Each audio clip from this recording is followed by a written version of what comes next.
So our next speaker is one that I've been looking forward to also for several months since we first knew that she could travel all the way from the West Coast to be with us.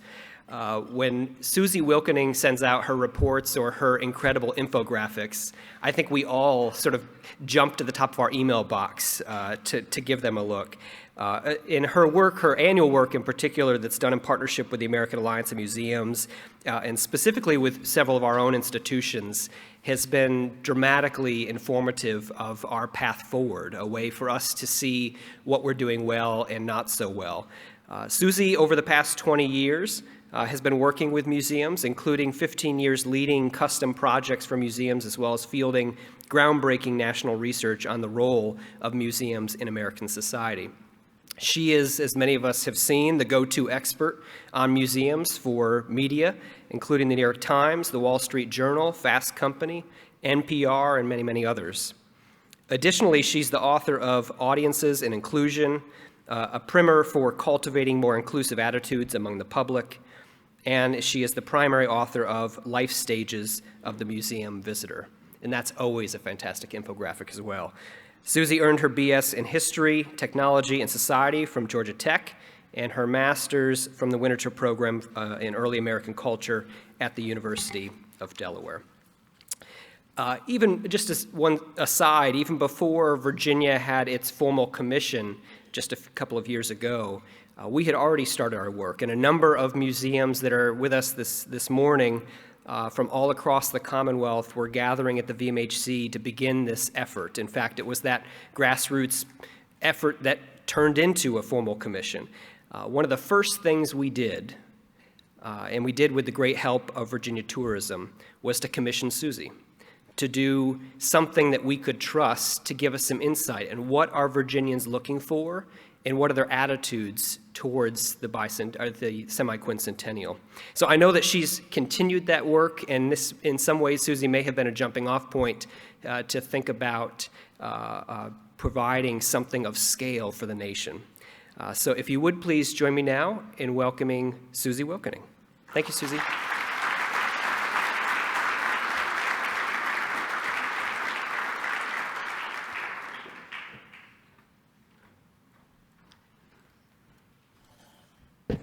Good morning, everyone. It feels very bright and early for me coming from the West Coast last night.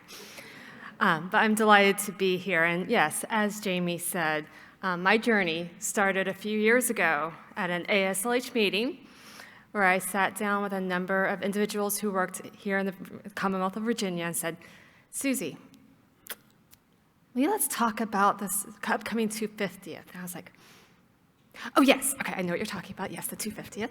And we ended up having this really interesting conversation that yielded this body of work that we've done, that we released back in May 2020. This work is, a few years old. We were in the field right before the pandemic, but that doesn't mean that it doesn't still hold true today. And in fact, I have indeed built on a lot of this work, and we're going to put in, at the very end, data that I pulled out of the field 3 days ago to kind of give you a fresh peek of what's going on as well. Okay, so when we first had that conversation, this was the initial question. And I am too short. I'm going to get my tiptoes here. Oh, there's my question. Will Americans want to celebrate the 250th anniversary of the signing of the Declaration of Independence? And if so, how? Is it even on their radar screen? And if they do stop and think about it, what are they going to want? But that was actually much too simplistic. There was a lot more to this question than we initially thought. This was about patriotism. This was about identity, and how all of that shapes how all of us, individually, every single person across this country, how we view the past and how we view those stories of our country's founding. We talked about mythology in this research, bias, historical truth, and inclusive history. What divides us? We're going to talk a lot about that. But also what unites us.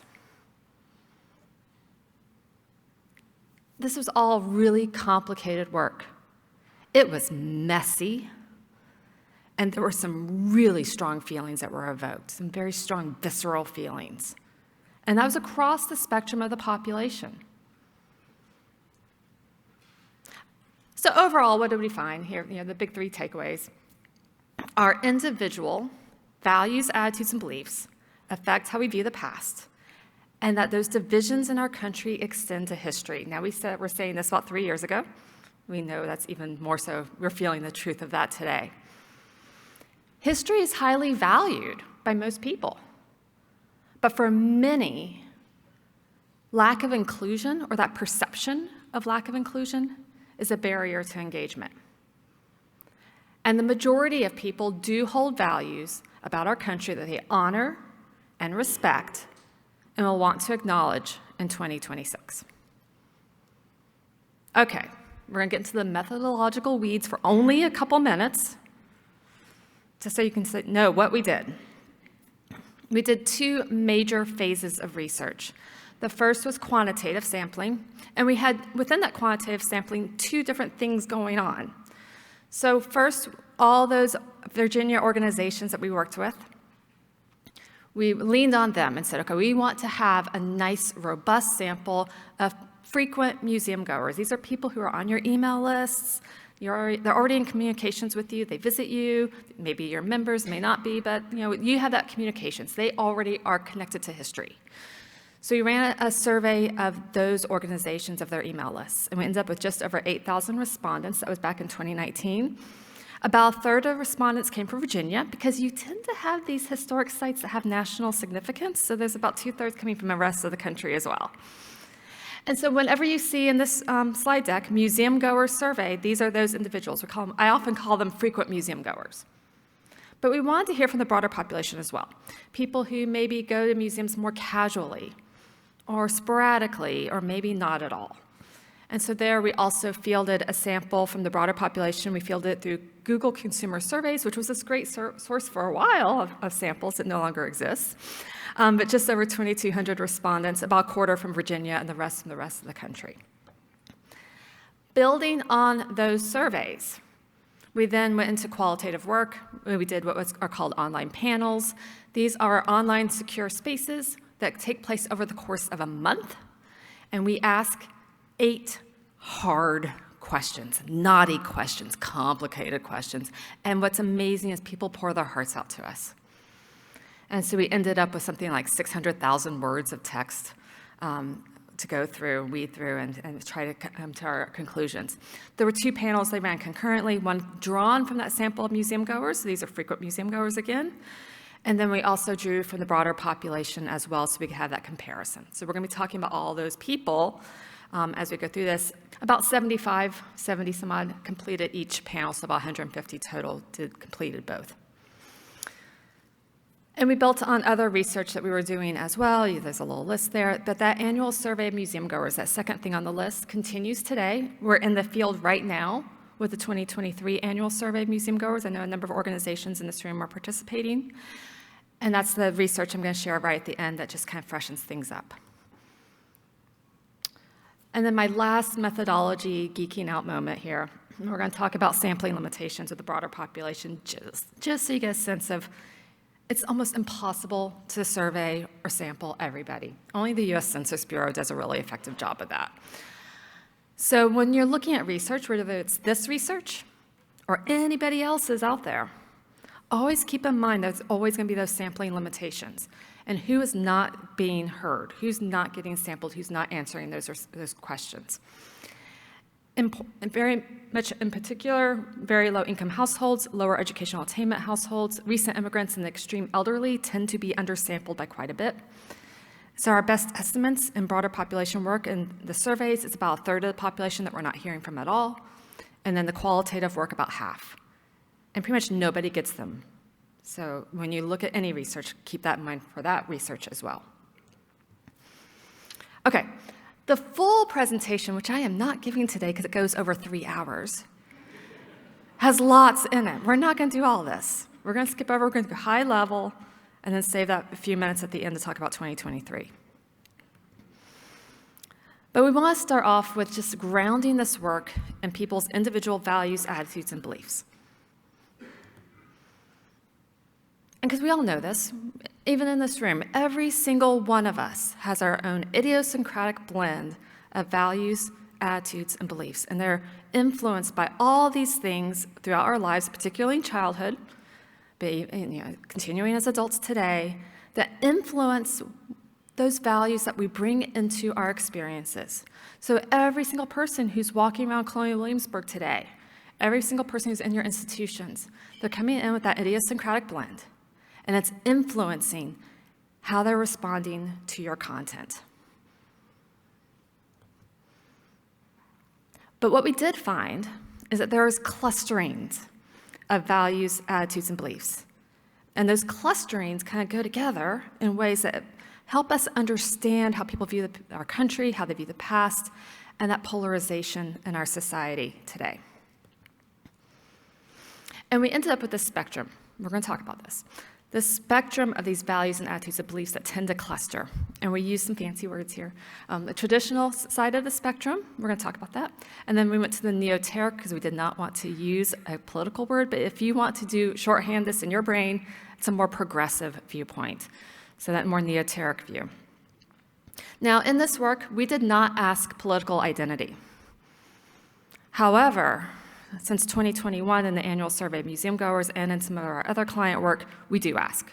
We have a lot more about politics now than we did at this time, so we're going to talk about that because that really has a major influence on these values, attitudes, and beliefs. So with this traditional clustering of values, what we tend to see is this is the more politically and socially conservative viewpoint, and that is the number one predictor of someone going into this traditional cluster, is that political viewpoint. Now, not all conservatives actually fall in this cluster. We want to make that clear, but just this tends to go that direction. So with this cluster, this traditional viewpoint, overall, this segment of the population is less engaged with history. Now, keep in mind, we do have this segment of the population that tends to self-identify as history buffs, who tends to be highly conservative, and you probably have a lot of those visitors as well, right? But they are outliers among this group. Most people in this group have overall lower levels of engagement of history. That doesn't mean they don't feel strongly about history. Feeling strongly about history can be something different than being engaged with history itself. Overall, this segment of the population, this group, tends to be less engaged with their community and the broader world, and just not having as many of those interactions as what we're going to see with that neoteric group. When it comes to inclusion, they tend to be what we have a status quo approach, as in what you've been doing for the past 50 years has been fine, you just keep that up. That's kind of that status quo. Or they tend to be non-inclusive or anti-inclusive. Now, not all of them, we want to make that clear, not all of them, but this is where the values tend to cluster. They're what we call blind patriots. We're going to talk about that in a few minutes, but that's basically the United States is the best country in the world, full stop. Traditional, often celebratory approach to the past, a lot of pride in the past. Overall, a little bit less curious about other people and other things, so who have these lower levels of curiosity. Demographically, this is where they tend to be. We want to make sure we're not making assumptions about every single person, though. Demographically, tend to be a little bit older, more likely to be men, and tend to have lower levels of educational attainment. Now, keep in mind, I'm going to say this over and over. Don't make assumptions about everybody based on this. This is just where these values tend to cluster. The opposite end of the spectrum, that fancy word neoteric, it's more progressive. We do know that they tend to be much more socially and politically liberal. They do have higher levels of engagement with history. They're doing a wider variety of historical activities. Generally have more engagement with their community and the broader world, more aware of what's going on in the broader world, doing more things in their activity, having more of those community touch points. Much more likely to have inclusive attitudes, though not all of them. They're what we call a symbolic patriot, which is a much more nuanced view of patriotism. But their approach to history is rather different than what we see from that traditional sector because they have a much more additive approach.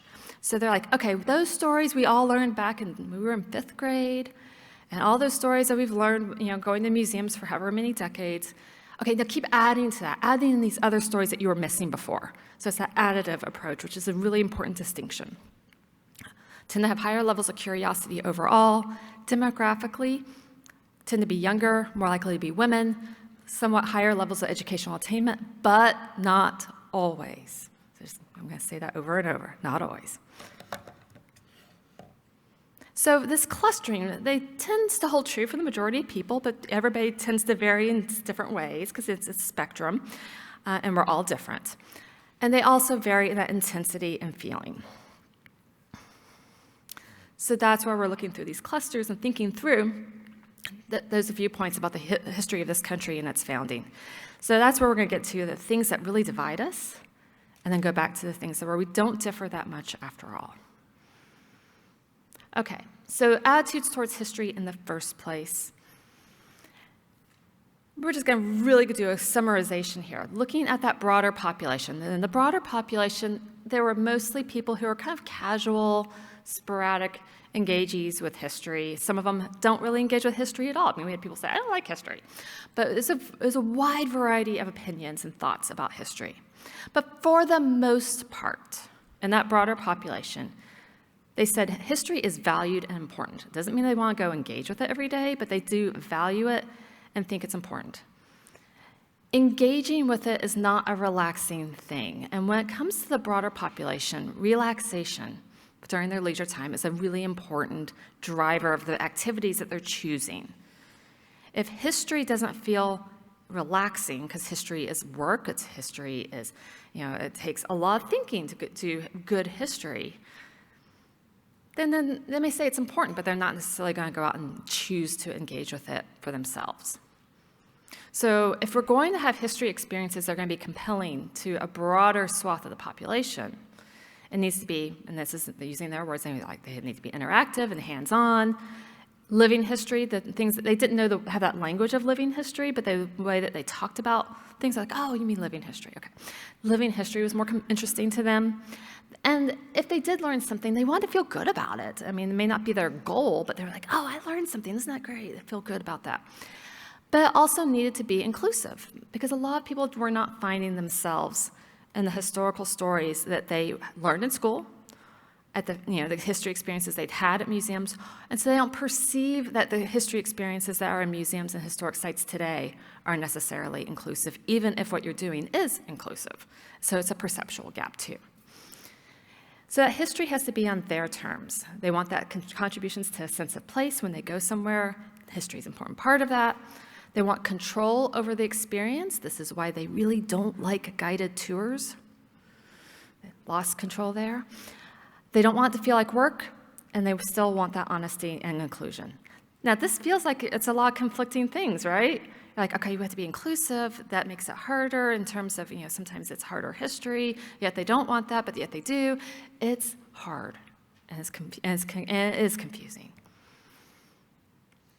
But that inclusion piece was really important, because for a lot of the broader population, that's just what kept coming up. They didn't feel like their stories were there. And so that ended up being one of the fundamental pieces, and we continue to see this in our work today.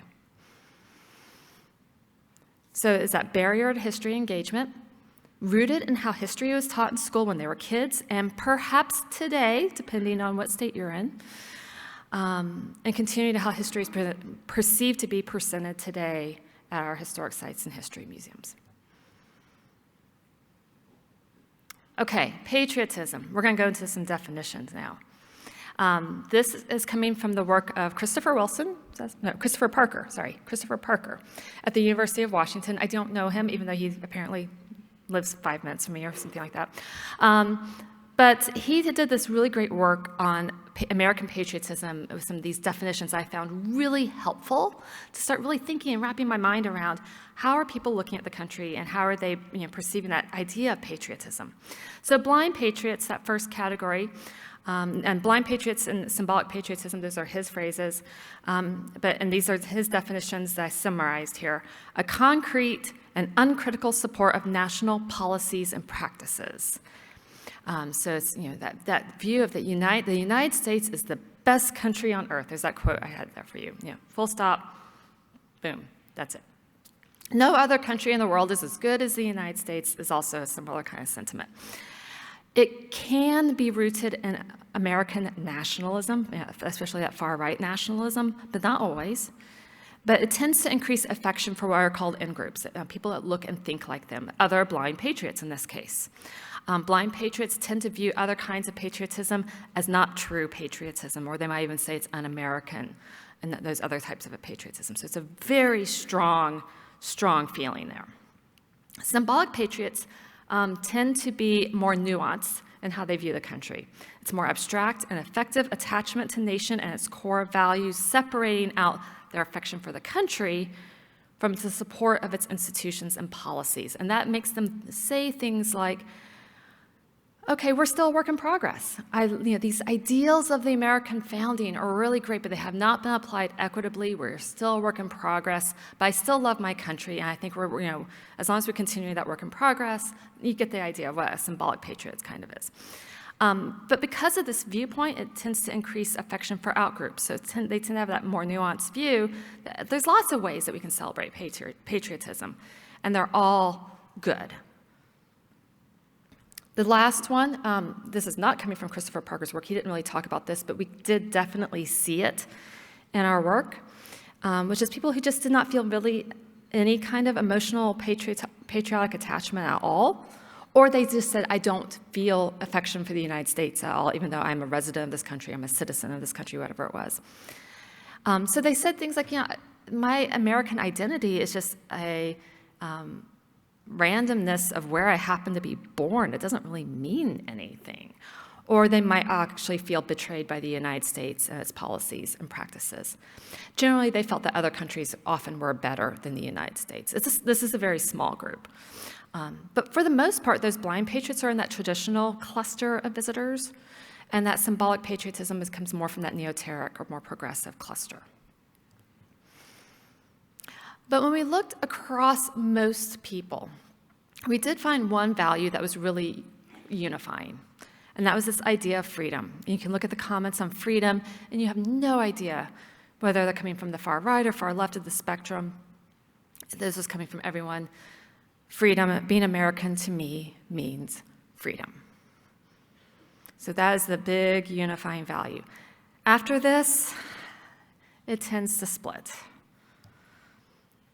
For that traditional cluster, when we looked, first we asked, what are those values that you think of as American? They tend to say things like liberty, courage, the American dream, and exceptionalism. So those are the things, that language is really important to them. Opportunity was something that at our first pass looked like a unifying value, but when we looked at the qualitative work and how traditional cluster individuals and people from that more neoteric cluster talked about opportunity, it was in very different ways. And what was very interesting about how the traditional cluster talked about opportunity is that it was often used as an excuse to explain away inequality. We already have complete opportunity everyone has equal opportunity for advancement. And if someone doesn't take advantage of that, that's not our country's fault, it's their own fault. That kind of thinking was what came through many times when they talked about this word opportunity. And that was very different than how people from the more neoteric cluster talked about it.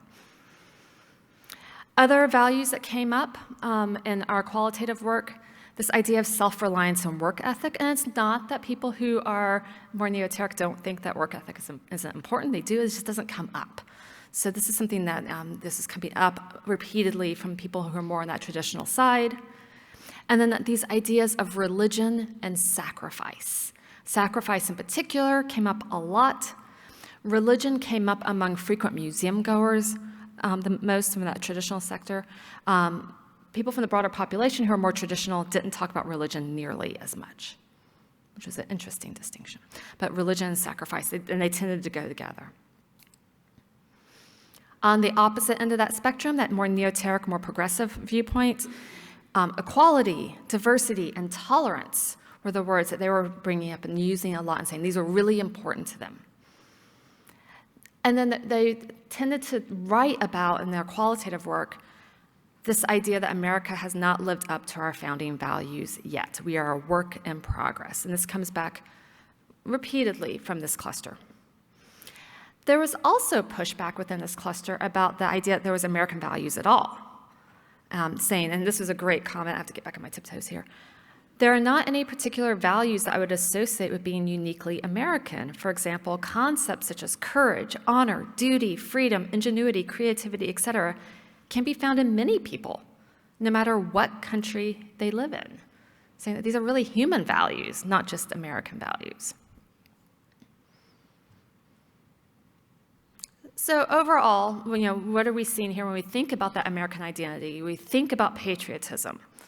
We see that traditional cluster prefers an America, their vision of America, that aligns more with their traditional values, which tends to make them blind patriots. Most desired what they perceived as a benign status quo. So in that perceptual benign status quo, it's tolerance is something you put up with. You grit your teeth and put up with tolerance, the definition of the word.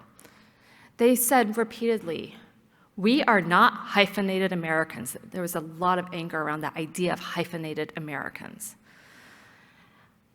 They articulated that people of color should assimilate into existing mainstream culture.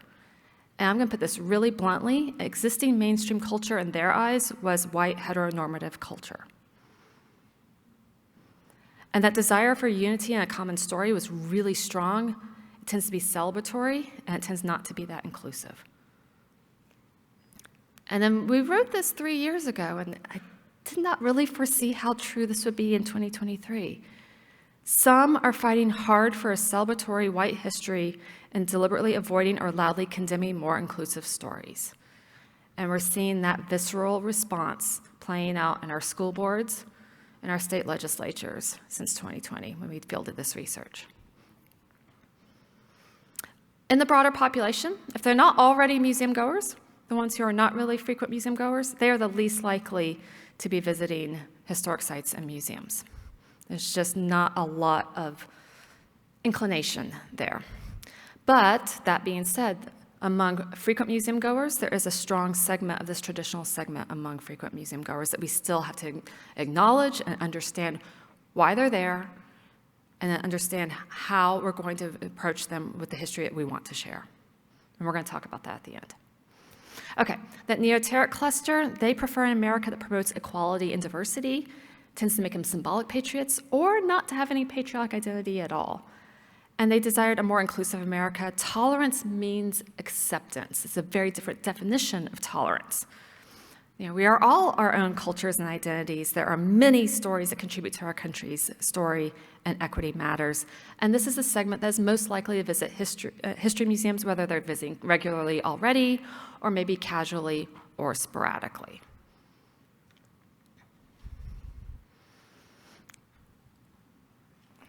Okay, so let's look at those lenses of American history that we're seeing here now.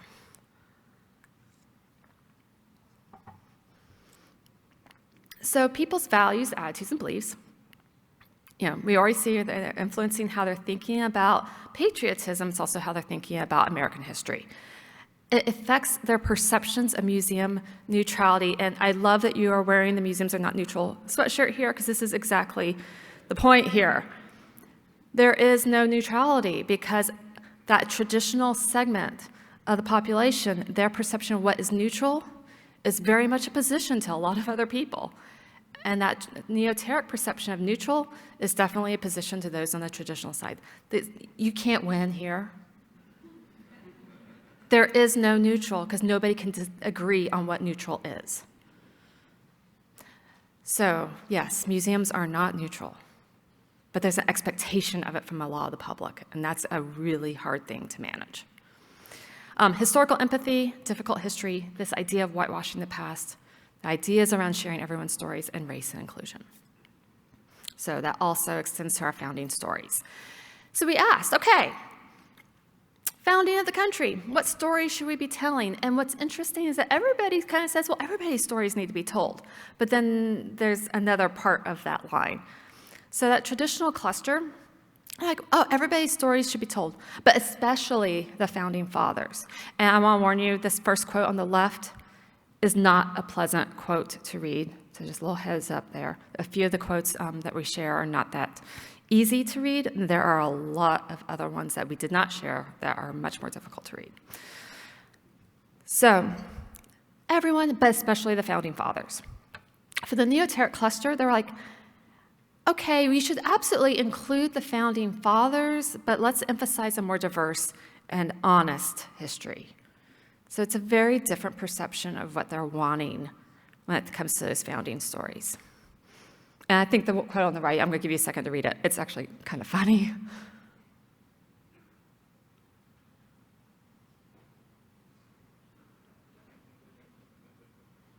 Yeah, we're founded because rich white men did not want to pay their taxes.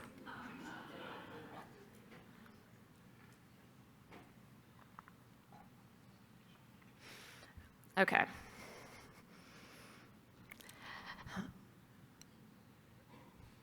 But virtually all of the divisions, it just over and over, how they affected, how they view the past, were all rooted in these differences and attitudes around race.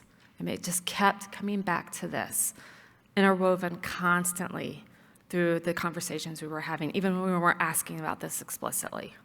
It kept coming back to this. So this is back in 2019, coming from some of our client work. We started to do this work to kind of understand, okay, how do people's values around inclusion affect how they visit museums and then how they're responding to content in museums? And this was our very first attempt to understand inclusive attitudes. And at the time, we did not have political data. We kind of knew that traditionalists were skewed more conservative, Neoterics were more progressive. And so this was our first stab. We've gotten a lot better at this work. And so I'm going to share with you now our 2022 estimates. And I've seen the first look at 2023, and it's pretty close. And now we do ask political identity. And so what we see here is that among frequent museum goers, these are frequent museum goers, people are on lists from around the country, different kinds of museums, is that most museum goers do want inclusive content. You see that 59% here in 2022, and only about 14% are really on that anti-inclusive side. Oh my goodness, this 14% is really vocal. It feels like there's like a million of them, right? So whenever we do get that pushback on inclusive content that's really strongly worded, we have to remember this is a small percentage of the population that's feeling very strongly about this, and we're maybe over-amplifying them. The most people want the inclusive content. How it breaks down politically, though, does make a difference, because what we do see is that conservatives are much more likely to fall on that anti-inclusive side than liberals. And this is also backed up by work by Pew Research Center and the Robert Wood Johnson Foundation. There's lots of other sources that show this is political. But every time we do inclusive content, it's therefore read as political, especially by that conservative audience who may not be as comfortable with it. So we have to understand this lay of the land. We have to understand this topography before we put stuff out there so we can know how people are going to respond across the spectrum. Now, also look at here, keep in mind, not every conservative is anti-inclusive. We have about a third who fall on that more inclusive side. And this is a number that's been growing. So the momentum's going in the right direction there as well.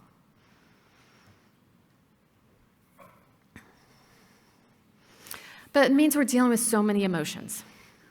History, I tell, when I do work with educators, especially history educators, I'm like, you have the hardest job in school because you are teaching the most difficult subject in school. You're dealing with the most difficult subject in the museum sector as well, because this is all about people's identities, and that means it's emotional and it's fear-driven. And managing emotions is so hard. And that's, again, central to how they're thinking about the past. And they all want you to present what they think is a balanced, neutral narrative. So what's balanced? For the traditional cluster, it's for the most part how history was presented in the past.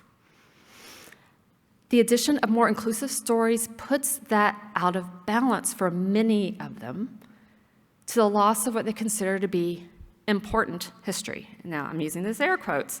Important is code language. Another word they often use is real, but when it comes to history, they use important a lot. Real, they use about art more.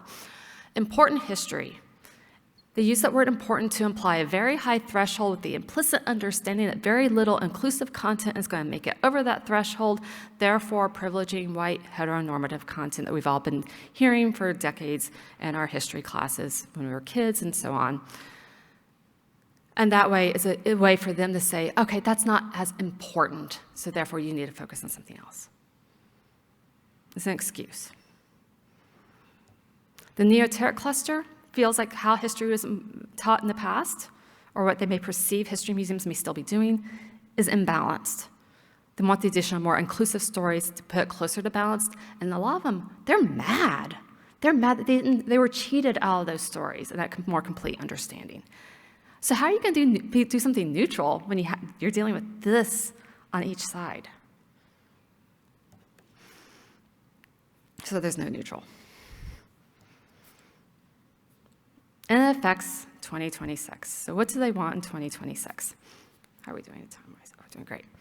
Okay, the good news. We do have good news. The majority of Americans do want to mark the 250th. And so here we're going to get into some data. It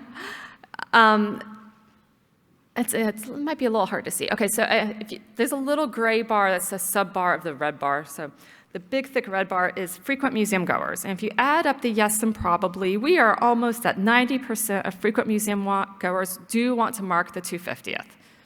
And in this particular question, we use the word celebrate. We would not use that word now, but that's what we use in the question then. And for the gray bar, which is the broader population, it's about 2/3. So you see there's a little bit more skepticism in the broader population about marking the 250th than what we see among frequent museum goers, because they're not as invested in history. So we don't see universal enthusiasm, and they have very different ideas about how. So for that traditional segment, let's throw a big party. Celebrations, grand celebrations throughout the year. And they're talking about fireworks, they're talking about cherry pie. I mean, it's a big party. And then we had a more muted response from people who are more progressive in their viewpoint. I am willing to entertain options presented.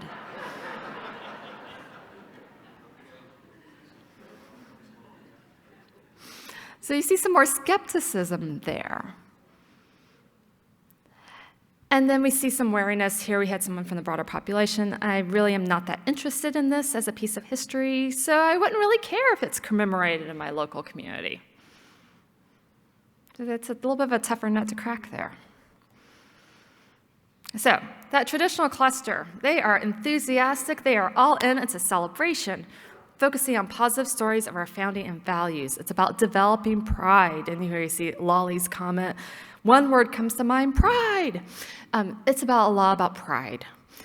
Honoring the founding fathers, highlighting that sense of sacrifice, that word that came up in our qualitative work, and bringing us all together into a form of unity. So that I would like the outcome of the events associated with the celebration to bring about unity of our nation. And for that more neoteric progressive cluster, it's a more thoughtful and inclusive commemoration. Not just about the founding fathers, embracing differences in that diverse history. A lot of we are a work in progress, just like John was talking about how that was coming out as one of the major themes through that work with AASLH. So there's a lot of that coming from this cluster. So what are the desired outcomes? Well, it kind of varies. Is it about developing pride or becoming better? And here's someone saying, when this is done, it's 2027 now. 2027 needs to see us better. Is it about unity or is it about equity? Because it seems like those terms are now bumping up against each other, even though that shouldn't necessarily. And when it comes to those hopes, is that focusing on, for that traditional sector on the greatness, pride, maintaining, they're looking at as maintaining rights and liberty, honoring the past, and for some, that religious piece is coming into play. And for that neoteric sector, inclusion, diversity, equity, with a number also bringing in things like fighting climate change, which we definitely didn't ask about, but came up quite a bit, and fair elections, which we've been hearing even more about since 2020.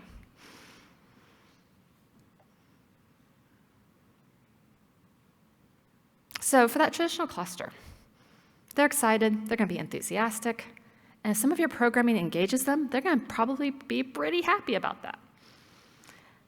Positive, celebratory things, freedom, the value of history, and the things we all enjoy, and I call them the 3 Fs now: food, fireworks, and family. So you can kind of imagine the big family reunion with all the food and the fireworks on July 4th. They're there. And it does sound like a great time. I'd go too. That neoteric cluster, though, includes a significant part of our population. More inclusive, more meaningful content as well, ways that encourage critical assessment of how we're doing in fulfilling our founding values, inclusive of a diverse population, and a purely superficial celebration will likely read as insensitive at best. So what's that balance then for them? It's going to be still have some of those fun things. I mean, I like pie a lot. But also those more inclusive activities that are so crucial for them feeling like they're getting a more honest history.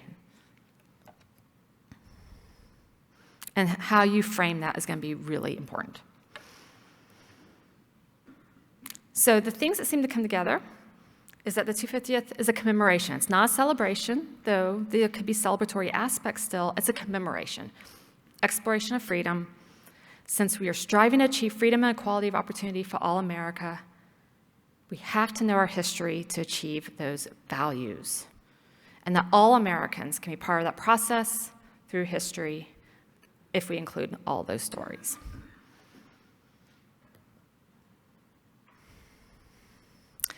Keep in mind, we do have a significant percentage of our core audience who are of this traditional cohort. They're likely already all in. But everyone else in that traditional segment, they're far less likely to be visiting history museums. So, there's not a lot of growth opportunity there, despite what our efforts might be. If we want to grow our audiences, the audience that looks most likely to visit and is more likely to already be casually or sporadically visiting is coming from that more progressive, more inclusive cluster. And they want that inclusive history and the mission that we are striving for a more perfect union. Okay, so how do we do this? We do have a guide for you. We're going to get a little bit more specific here. We did an early version of this back in 2020 when we did this project. We've refined it a little bit, and so what I'm sharing with you now is actually coming from the 2021 Inclusive Primer on, I forget what it's called, Audiences and Inclusion, a primer for developing more inclusive audiences, something like that. That's put out by American Alliance of Museums. It's a free download from their website, so any of you can go get it if you don't already have it. So that's what I'm going to share from that, since it's a little bit more updated. So if we want to do this more inclusive 250th, how are we going to do it? And our step 1 from 2021 is to acknowledge your own biases from the beginning and then encourage your visitors to do likewise. That is our most crucial first step. I have biases, you have biases, we all have biases. And so having a thoughtful conversation about what those biases are is really important. So you're much more thoughtful about what you're doing. And sometimes when I'm doing my work, I'm liberal, I have a conservative sounding board. He's like, Susie, your bias is coming into play here. I'm like, okay, thank you. Because it's really important to be really a lot of self-awareness. Now, you also need to share that with the public. Now, I am not saying you're going to use the word bias with the public because it's a kind of a hot word. But a great way of talking about this in a very gentle way with the public is to talk about your values. And having a values statement that's really clear, that's your non-negotiables. These are your values. This is what your work is rooted in. It's also a way of conveying this thoughtful process. And then you can also turn that onto your visitors and say, what are the values you're bringing in with you today? So they can start being a little bit more introspective before they even walk into that experience. So this is really an important step. Now, you have somebody in front of you who's just come to your program or your museum or your historic sites. This is where we're going to go into some psychology. That this is really important. I'm going to say this. Only use this for good and never for evil. You're going to reinforce their aspirational identity. That they are curious, that they are open-minded or well-rounded individuals. I am so glad you came today. You must be a really curious person. Yes, I'm a curious person. Right? Who doesn't want to be identified as a curious person? Like, we've done research on that. It's like 90% want to be identified as curious. So, reinforce that. Tell them they're curious. You must be really curious. Because what that does is it then changes their thinking just a little bit and puts them into a little bit more of an open mindset. And that's what you want, right? So you're going to help them get into that open mindset. Then you have to actually spark their curiosity. So there's different ways of doing that. And the primer that you can download from AAM talks about hedonic curiosity versus eudaimonic curiosity. You can get into that. I find it really interesting. But overall, what you want to do is you want to develop and create information gaps that they then must close. Because when they close that information gap, when that curiosity gets fed, it creates a dopamine hit. It feels really good. And that's a really great positive feedback loop that you want to develop and encourage. So you've told them you're curious. Now you're going to spark their curiosity. And you can do that with dialogic questions. No, we haven't even gotten to content yet, have we? We're just setting it up. All the hard work is actually in the setup to get people into that mindset. Dialogic questions. Asking people questions is a great way to open up that curiosity and reinforce their curiosity. And the traditional segment of the population, they really love to be asked what they think. We all do. We're human. But we did hear that a lot from the traditional segment. So present them with some questions that maybe their worldviews had not yet considered. And we all need to do this work. I mean, I'm not saying it's just traditionals. All of us can be better at this. Consider this is a great phrase to open up someone's worldview a little bit because it's not threatening. Well, consider this. What would it be like if, and you can go on from there. Now, here's a really hard part for us as practitioners. We're asking them questions now. We may actually hear their answers.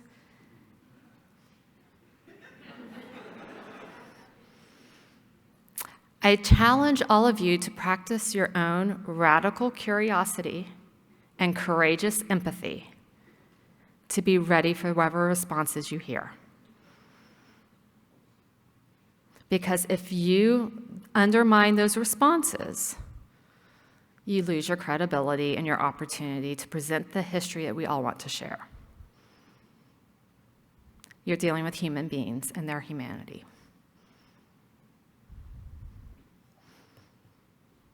Okay, we finally got to content. Step 5 out of 10 is finally content. We get this phrase, especially from people who are conservative, all the time. Just give me the facts, I will make up my own mind. Don't tell me how to think. Interpretation is an insult. That was the actual quote from someone. But this phrase, just give me the facts, I'll make up my own mind, that's the phrase we hear a lot. I mean, it's verbatim over and over. Okay, they want the facts. Now, we all know that what facts we present can be biased. But we have now opened them up to these different questions, and now they're asking the different questions of history a little bit, maybe just a little bit. We have to present the facts that they're going to need to answer those questions, right? So we're going to give them the facts. This is the evidence part. We're going to be inclusive as we do that. There's multiple perspectives. Telling the truth even when it changes our understanding of the past, and trusting those audiences with those facts, those different perspectives, and yes, our changed understandings. And so when we do that, when we present all those facts, in your compelling ways, of course, you also need to share your work. And this is where, why don't we footnote every single exhibition we have? Why do we expect people to come in and trust what we're saying on a text panel, or what we're saying in a guided tour, or what we're saying whenever we're saying, however we're delivering content? Why do we just expect their trust? Why do we take that for granted? By showing our work, by saying, here's a list of resources that we use to create this exhibition or this program or whatever it is, we can engender trust. And I don't care if no one goes to look to see what those sources are. Just the act of providing them is really important. So show your work, because that trust cuts both ways. Mainstream inclusive content. This is a non-negotiable. You're going to mainstream it. It's part of the story. It's an important part of the story. And never apologize for it.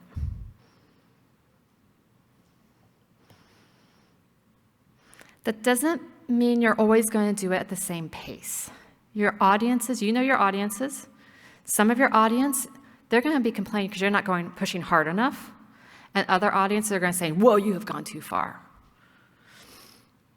For the same thing. So know your audience, pace it at what was called the speed of trust.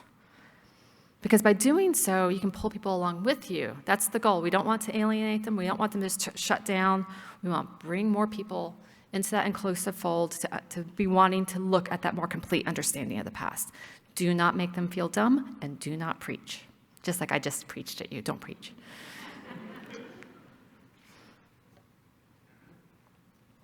Be a forum of civil discourse. Here is where things get interesting, because the audiences do not think of museums as places of civil discourse. But yet when we do it really well. So be that forum for civil discourse. And then this is, I think, the hardest one for all of us. Your visitors are human. You're human. We're all biased. And we're never going to be 100% successful.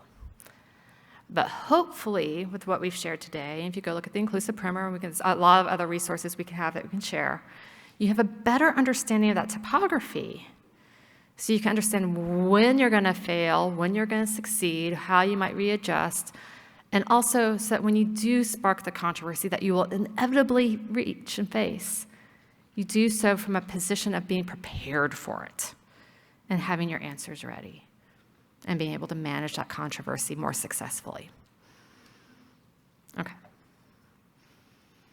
So a couple final thoughts, and then here's going to be the sneak peek at new research. Okay, so what we said earlier, our individual values, attitudes, and beliefs affect how we approach the past, and the divisions in our country extend to history. History is highly valued by most people, but that lack of inclusion is a barrier to engagement for many. And the majority hold values about our country that they honor and respect and will want to acknowledge in 2026.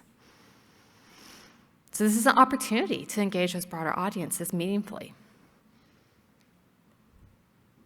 And here is this lovely quote, which someone shared with us. I'm going to get back on my tiptoes here. Hopefully we'll have given up by 2026 the divisiveness that dominates today. Oh, this is so sad.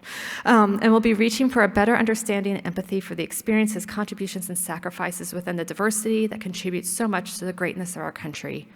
We will also recognize that as humans, we have made mistakes and will continue to admit to them, learn from them, and continue to strive for that more perfect union for everyone in our diverse population. Which sounds so idealistic, especially considering how our country has continued in the past few years. But it's still a goal I think we all can agree with, at least in part. Okay, so now is 2023. And those viewpoints around our American democracy and our founding and around civic engagement continue to evolve.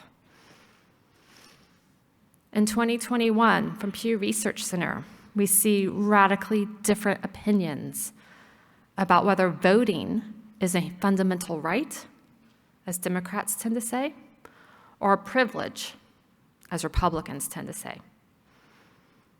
Some pretty huge differences there. We all saw what happened on January 6th, 2021.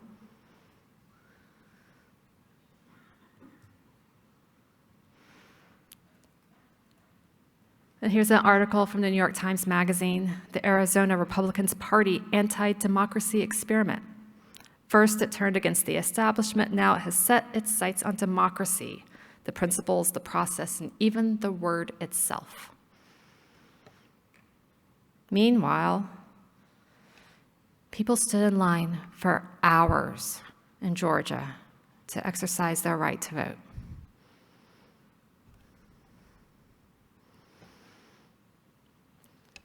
And then this came to my attention just a few weeks ago. It was a long essay about school field trip programs at historic sites. But this is the part that really caught my eye. This is from the American Mind, which is from the Claremont Institute, which is a far-right think tank, I believe. And they said this: a more concerning element of the curriculum is the promotion of advocacy. In the lesson plan on the failure of Reconstruction, students are asked to write a letter to the editor, because letters to the editor are great advocacy tools. After you write letters to your members of Congress, sending letters to the editor can achieve other advocacy goals. It boggles my mind that there are people in this country who think it's a problem that children are encouraged to understand their rights as Americans, to advocate for things they care about, whatever those things might be.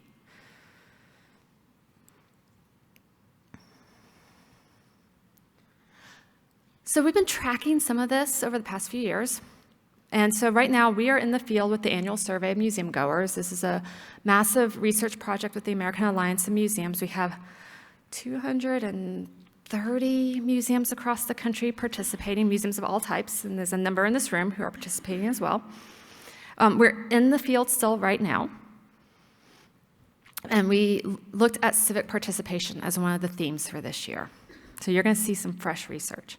So March 8th, on Wednesday, we had over 70,000 responses. Now, I'm going to go into methodology here for a second. At this point, with 70,000 responses, it is highly unlikely that the results you're going to see are going to change significantly once we close the survey. So I'm content to share with you what I'm about to share, but just know these are not the final numbers. It's probably going to shift by a percentage point or two, something like that. But that's very, very little change. So you're going to get a sense of how museum goers across the country are responding. And what I did is I also pulled it and looked at it through a traditional lens as well as that more neoteric or more progressive lens. Okay, so this is just raw data. And we asked this question: which of the following do you think are important things people should do to be a good member of society? And the average person who responding chose between 5 and 6 things. The average was 5.5 when we pulled this. Number 1, vote in local, state, and national elections. That's 80%. Number 2, and now there's a lot of people responding who are not responding to history museums. We have zoos, we have science centers, we have children's museums. All right, number 2, 73% said learn more about our shared history, including the histories of those whose stories have been omitted in the past.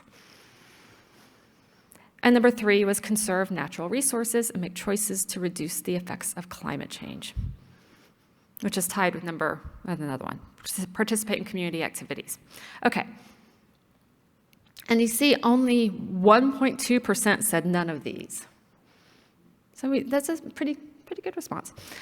The traditional segment averaged fewer responses. They averaged between 4 and 5, whereas the neoteric segment, they chose about 6 responses. The traditional segment was significantly higher on the patriotism response, which is near the bottom, 38%. They were way higher.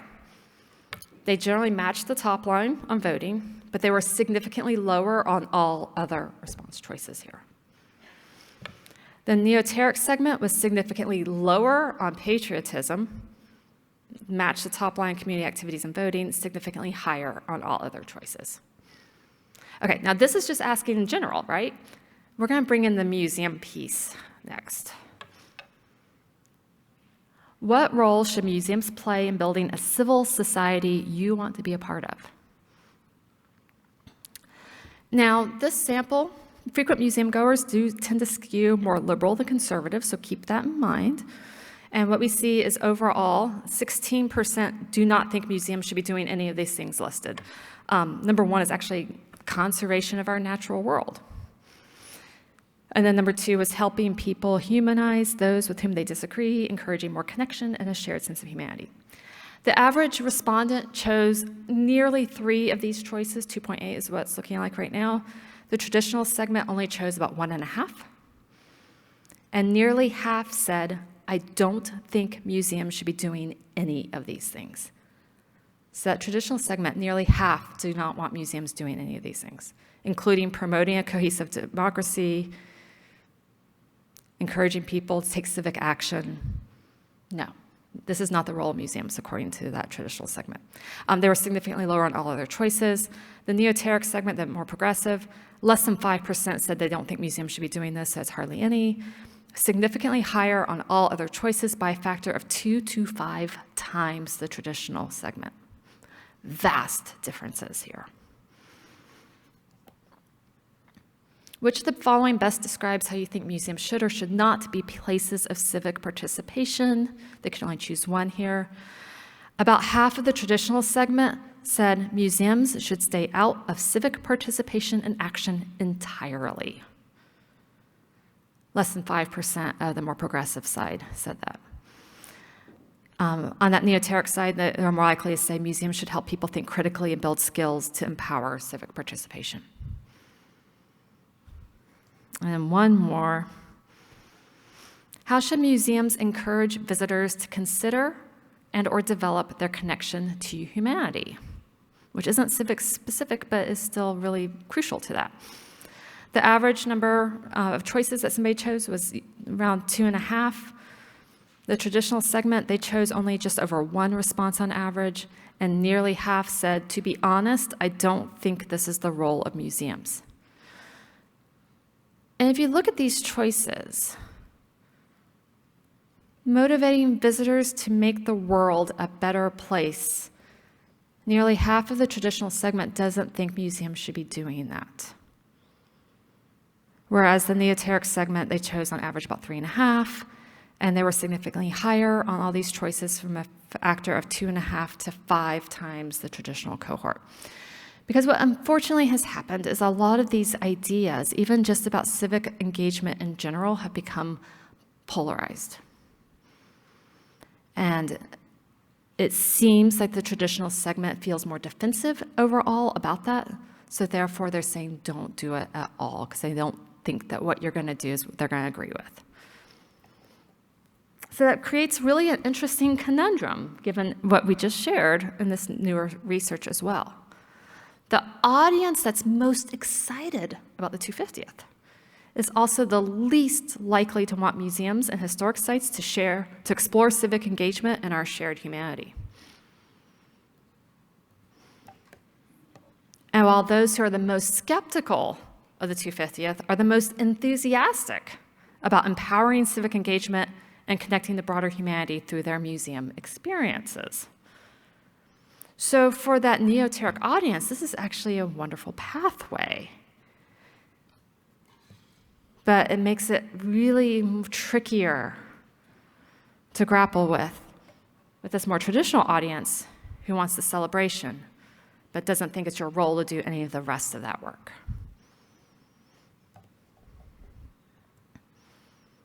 So how do we navigate this increasingly complex landscape? And I'm really sad to say that this is where I'm going to leave you. because we're still in the field. You got that sneak peek. There's clearly some massive differences there that are going to be really hard to navigate. We did ask some open-ended questions in the survey, and we have over 100,000 responses now. So we have a huge sample of open-ended comments. We actually asked people who said, no, I don't want you to do any of this stuff. We said, okay, why? Who should do this work then? Or if not museums, who? What's going on here? So we have that. That's going to be some really hard coding. I'm sorry, Noelle. Noelle and I do all the coding by hand. We read the quotes and code by hand. So we do have that we'll be looking at to kind of look at and go, what is there that we can learn and we can apply and share with museums? We also have other open-ended comments and questions from the survey that we'll be coding. So we're going to have more insights. We just don't have them yet because we're still in the field, and it'll take some time to do that. So we are always happy to share our resources with you. So if you keep in touch, we'll be around for a little bit today as well. I think we do have a little bit of time for questions. Yeah, because I think we're actually ahead of schedule. Yeah. So, because I do my homework as well and show my work. These are some of the external sources that we used as we developed the presentation a few years ago. And this is also how to reach me. So thank you very much.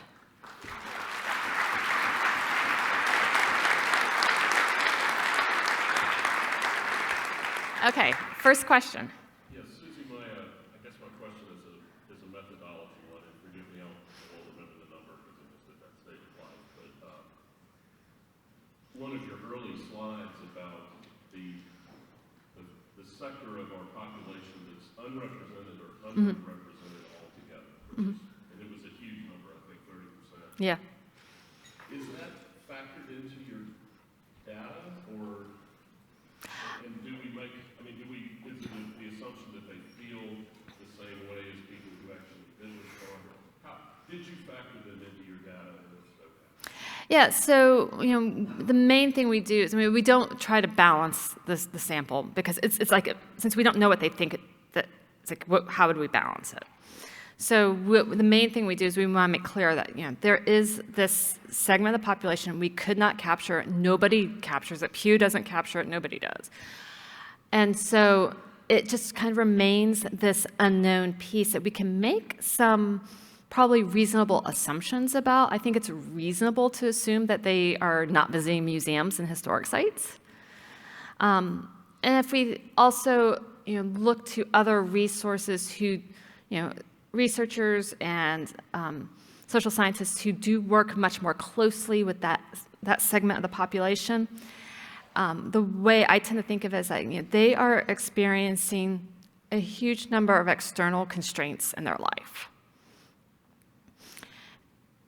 And I think any of us, if we had the same number of constraints in their life, whether it's a lack of time because they're working multiple jobs, lack of energy, maybe they're working jobs that require a lot of labor, heavy labor, lack of resources, financial or otherwise, lack of know-how, whatever it is it any wonder they're not engaging with museums or with history? And so, if we do want to reach that audience, we have to be much more creative about doing so. I personally dream and fantasize about exhibits in laundromats and DMVs and where are those places that people have to wait? Health centers. I mean, it's like making it so easy they can't avoid it, kind of thing, because there's just so many constraints in their lives for the most part. So yeah, when we put up numbers, it's not including that group. You're welcome. Yes, right here in the front.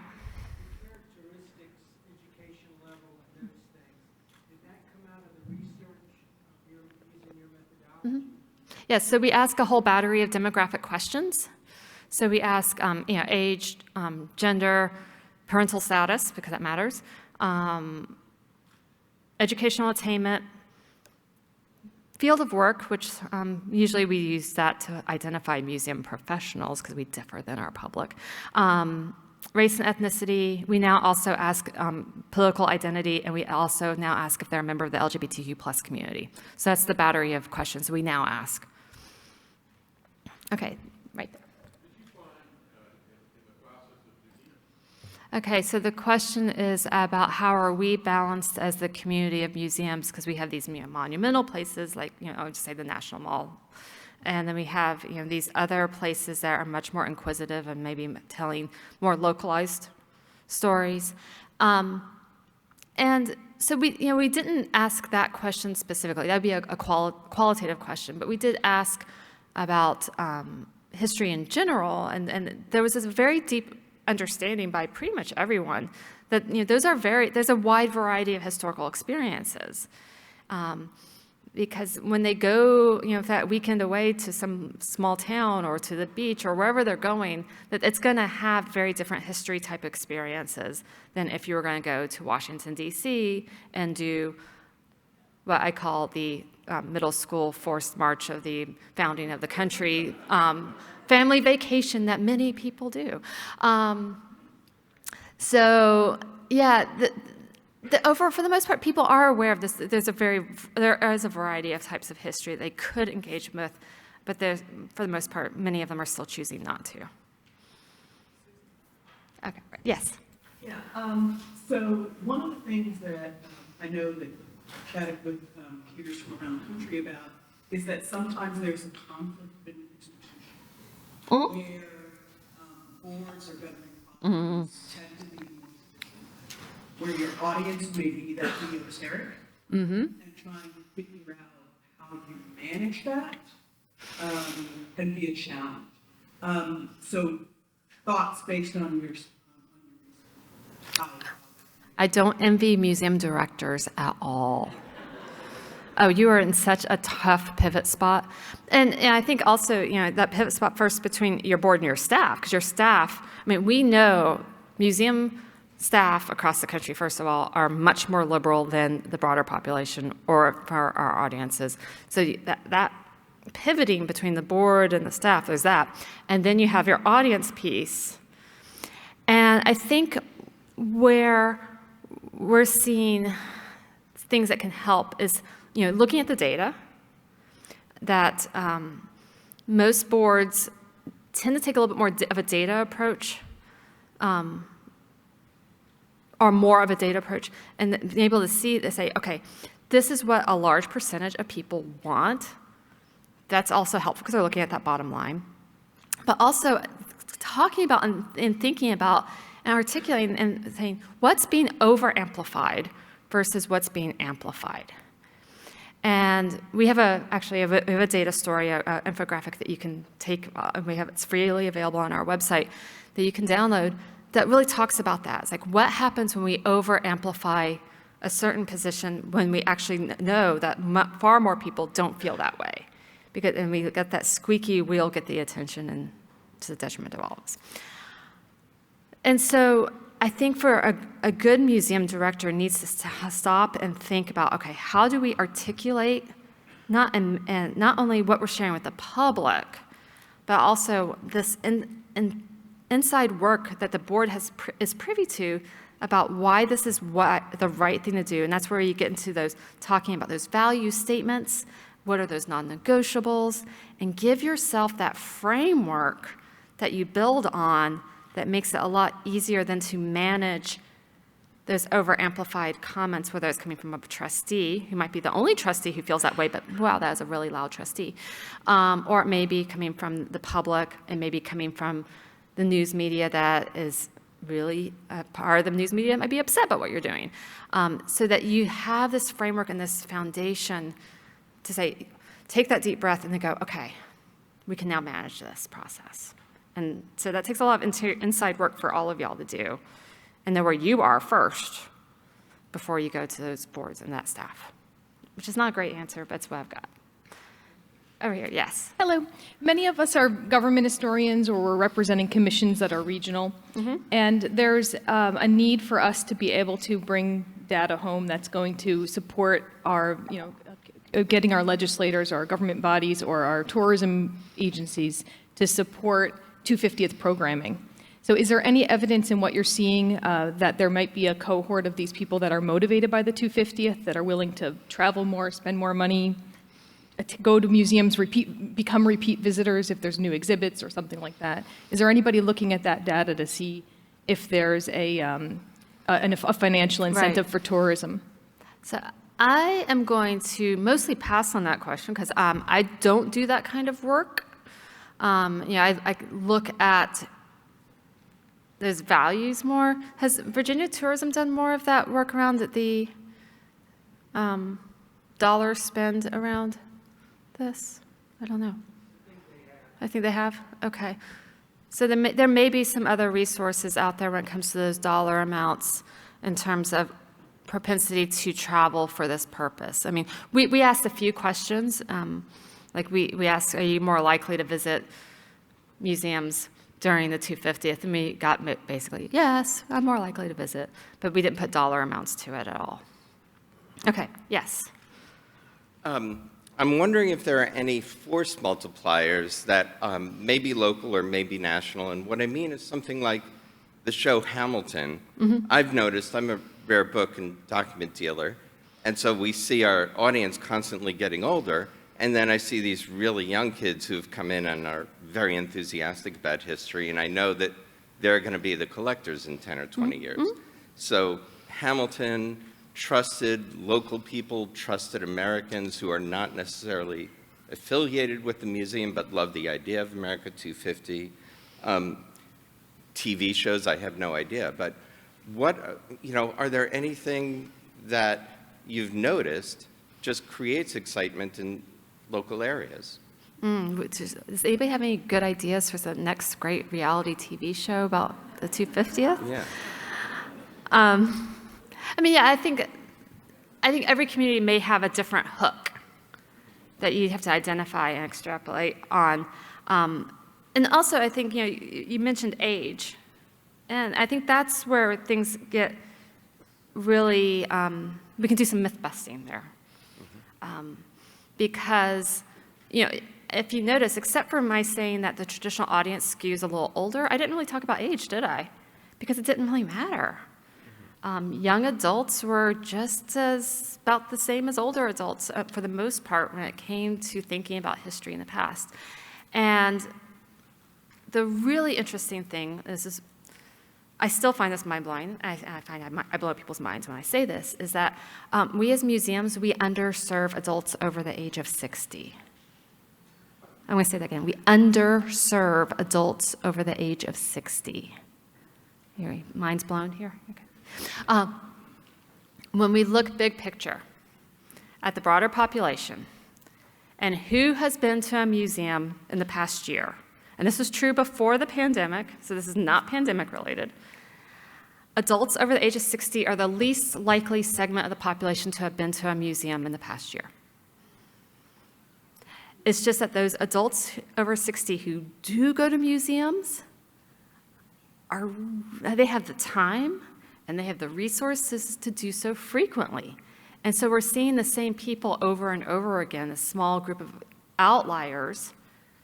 And since they visit frequently enough, it seems like there's a whole lot of them, but it's the same small group over and over again. But the vast majority of people over the age of 60 have not set a foot in a museum probably in decades, or maybe 10 years, or whatever. We underserve adults over the age of 60. Adults, parents and guardians of children 10 and younger are the most likely segment of the population to have been to a museum in the past year. History museums and their ranking of museums that might visit ranks number 2. It's just they're much more likely to be sporadic or casual visitors. They're not on your lists. They're not members. They're not doing it nearly as frequently. They're going to a wider variety. They're doing the forced march of the National Mall when their child is 13, things like that. And then adults under the age of 40 without children, they actually are much more likely to visit museums as well than older adults. So it's just a different, more nuanced way of looking at it. That market is there to grow with those younger adults. And so finding those hooks like Hamilton is going to be even more important so we can bring them in. But then also think about what about that older audience that isn't coming at all. Do we have time for one more question? We have a couple. Okay. 1, 2, 3. Mine was actually not a question, Okay. but this is an opportunity. You mentioned the reality show. There has been one episode on so far of the new reality show called The Exhibit, which is about the Hirshhorn and a bunch of brilliant artists working together as a competition to do the exhibit. So this weekend, I don't know if it's Colonial Williamsburg or the VAM or whoever, we need to get a casting call going using what we've just learned to get the competitors for season 2 of the exhibit to do it. There, go for it.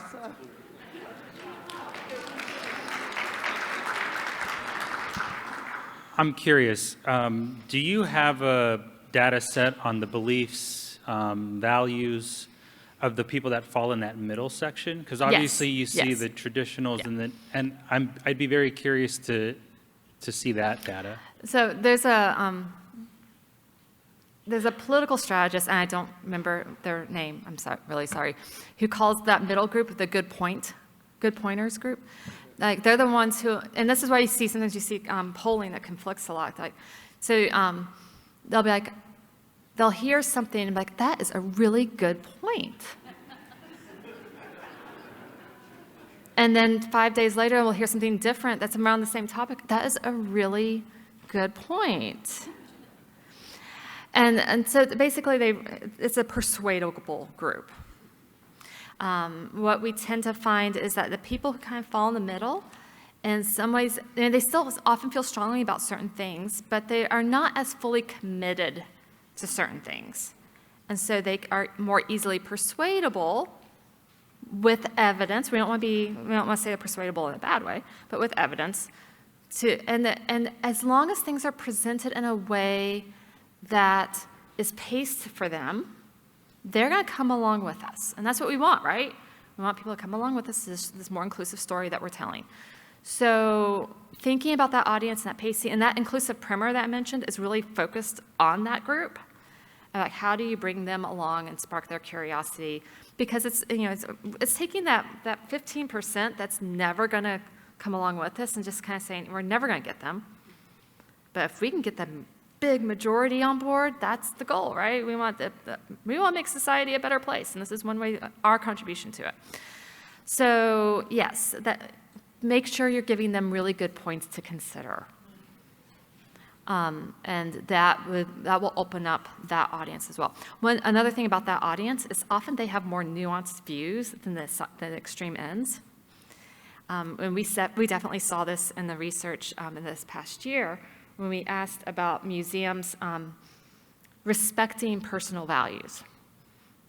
We had this question in the 2022 annual survey, and as Noelle and I were coding those responses, we kept seeing this thing from people who are more politically moderate, who would say things like, people's values are all over the place, so how could a museum respect all of them? Or, how would you know what my values are? And we didn't see that from the extreme ends. The extreme ends are like, oh yeah, you're not respecting my values for this reason, or you are respecting my values. But this was just much more nuanced, like, wait a minute, people are complicated. There's a little bit more recognition that people are complicated and have these very different experiences from that middle than actually from the ends, which makes them a really interesting group.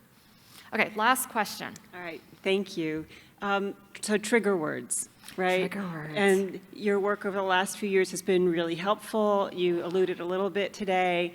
So this is a sort of a will you or would you continue thinking about that? I have a list. And yes, please. And before our panels go to print, could you any big ones coming up in Yes. your new research? This isn't really new, but so we have like important. The one we get for art a lot is real. And I'm going to say this is going to be very offensive what you're about to hear. This is a paraphrase of a quote we actually got, but it's representative. This one came from an individual who said, okay, right. I saw you had that African American show. When are you going to bring back the real art?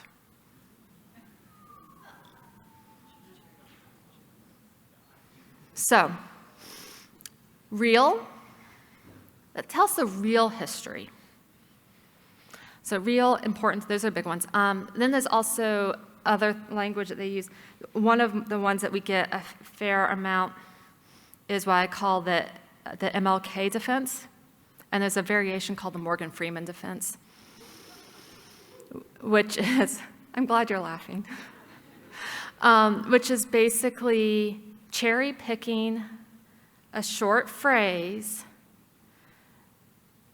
that MLK said, and Morgan Freeman has his own version of it, and taking it out of context and using it as a way to then say that we don't need to do this work anymore. And so the phrase that they often use with MLK is, MLK said that, we should judge each other by the content of our character and not by the color of our skin. And that's what I do, so that's why we don't need to do this kind of stuff anymore. We can talk about the important history. I was like, what? Did you read anything else that he wrote? And Morgan Freeman has a similar one. So yes, there's things like that. I have a list that I have never shared broadly. There's some other ones. Another phrase, though, that comes up a lot, and this is one that, in my personal opinion, is an example of white fragility that we get, and it's verbatim. There's 3 versions of it, verbatim, exactly the same, except for one word. And this is almost always about inclusive content in museums. There'll be this less inclusive comment: don't cram your opinion down my throat, don't force your opinion down my throat, don't shove your opinion down my throat. So same phrase, different word choice in that one word. And if you think about that, I have this funny image in my head of a person in a museum, like the Pedimid Museum's very architectural, and it's got arms, and it's actually forcing something down somebody's throat. It's a violent image, right? But what it's really clever, because this less inclusive viewpoint, what they're doing is they're positioning themselves as the victim. How dare you, museum, force this content that I find objectionable down my throat? I'm now the victim, and you need to go back to being neutral, which, of course, in their opinion, is a white heteronormative story that's being told. So that's another phrase that comes up. So we end up having this list. We probably have about 20 phrases on this list, but those are the ones that come up the most as defense mechanisms to justify where they are, or as explanations of why you should do what's important or what's real. Okay? Okay, I'll be around for a while. Thank you.